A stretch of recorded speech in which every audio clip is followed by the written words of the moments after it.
Hello सांग मैंने मु सुस्मिता आपण मन पे मु आज गोटे नुआ रेसिपी नहीं कि आसीगली। आपन के बिना पेस्ट न पकड़ तकारी खाइछन कि आसन मार रेसिपी को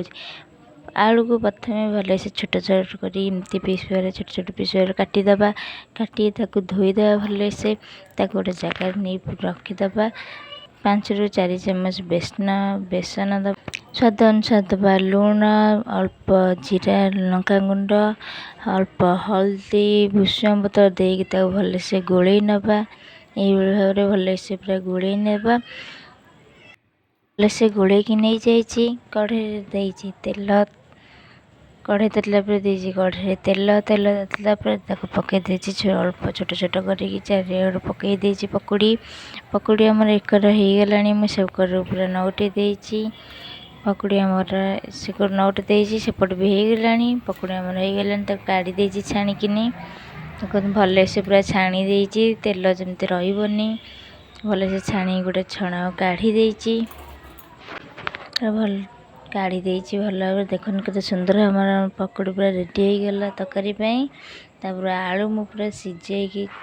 आलू पूरा छोट छोट पीस कर काटिकी ताकू सिजेकी नहीं चोपा छड़े देइछि मसला पे नहीं अल्प अदा अल्प जीरा 2टा शुखला लंका किछि दालचीनी ताकू भल से पूरा पेस्ट गोटा कर देइछि सेम कढ़े नहीं तेल देइछि जीरा दालचीनी गुजराती 2टा मरीच तादे से फुटला पर देइछि मसला पकई देइछि तादे अल्प हल्दी स्वाद अनुसार लुण काश्मीर चिल्ली पाउडर और करी पाउडर पकई किनी तादे कस्तूरी मेथी ऐड कर देइछि कस्तूरी मेथी पत्र ताको 10 मिनट कसी देइछि 10 मिनट कसी देइछि कसीला पर पकई देइछि सिझे रखथिबा आलू को एकर सकर भले से मिक्स कर दवा मसला रे भले से गुळई देइछि आलू हमर मसला सब मिसी गलन तादे दे देबा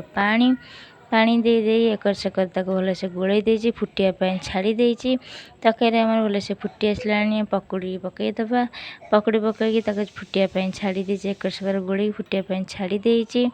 पकोड़ी तकरे हमर भल भाव फुटिकी हेई आसलानी देखो भल से पूरा फुटी गलानी पकोड़ी तकारी पूरा रेडी हो आसलानी गैस ऑफ करी तादे पकई देइछि गरम मसला पकई दे गोलई काढ़ी देइछि गोटे जगह को केते सुंदर भाव देखो पकोड़ी